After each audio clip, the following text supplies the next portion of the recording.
welcome back to my YouTube channel. This is Daniel Rosedale here. Hope you're all keeping well. For this video today, I'm going to be showing you guys how to use Kdenlive open source video editor for creating YouTube shorts. Now, YouTube shorts, I have to be honest, I'm not a huge fan of them myself or vertical video personally, but of course, if you're doing professional videography work for clients, whatever, they get to decide how the video, what aspect ratio the video should use, how it should be distributed, etc. So there's actually this nice little guide up here on YouTube help section regarding how you can create shorts from a desktop, from a computer. You just need to click in the computer tab. But let me give you the rundown of it. So basically, it starts off like a normal video upload process. You go into YouTube Studio, you go on create, upload videos. But you've got two essential requirements that are not usual. Firstly, the runtime needs to be 60 seconds or less. Secondly, the video needs to have either a square or a vertical aspect ratio. Now, you can also include the optional hashtag shorts to, help YouTube know it's a short, but that's not mandatory.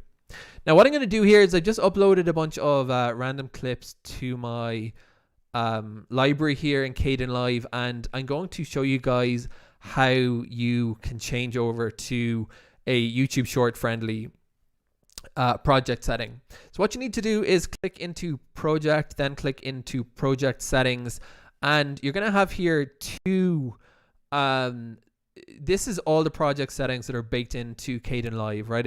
I didn't create these. You've got your full HD projects, your ultra HD 4K, and these are detected when you import a bunch of clips, as I just did. Usually Kdenlive will say these look to me like 25 frames per second clips, and they're 1080p. Are we okay to set this as the project ratio? Now, if you don't know what setting you've gone for, you kind of clicked OK without paying attention. You can also click into click properties and see what you're dealing with in your bin, assuming that these are going to be all the same.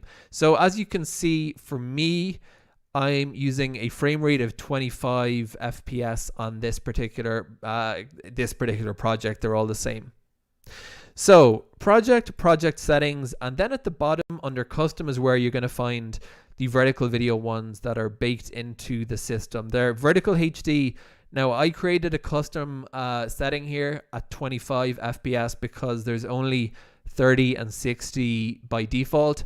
And you've also got two square profiles, 1080p, 30 frames per second and 60 frames per second.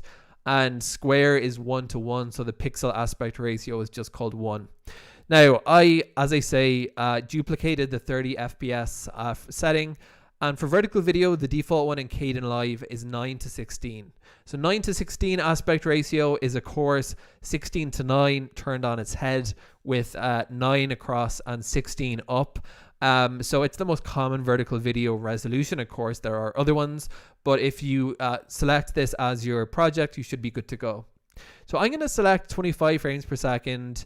Now, if you want to do 4K vertical video, it's totally possible. You would just need to edit the profile and create a new one for 4K UHD 30 FPS by simply changing the pixel amount and changing the aspect ratio. But I'm going to stick with this. Now, one word of warning is that this can crash Kdenlive. Kdenlive is sometimes buggy. I will not be at all surprised if my system crashes after I click continue, because it's going to have to redo all those proxy clips.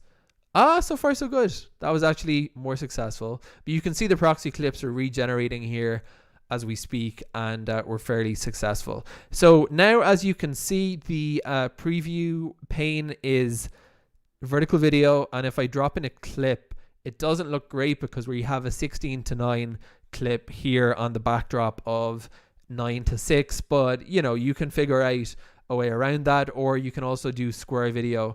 And of course, the second requirement being that you're going to have to keep your timeline to under 60 seconds, export, and you can upload with hashtag short to make that better. So obviously this is only the start of the process. If you didn't shoot the clips in vertical video, you're going to have to figure out how to make them not look terrible. But that can be done with backgrounds, or the transform feature as well is very useful because you can just kind of zoom in on a bit and fill it up. In fact, I can show you guys what I'm talking about.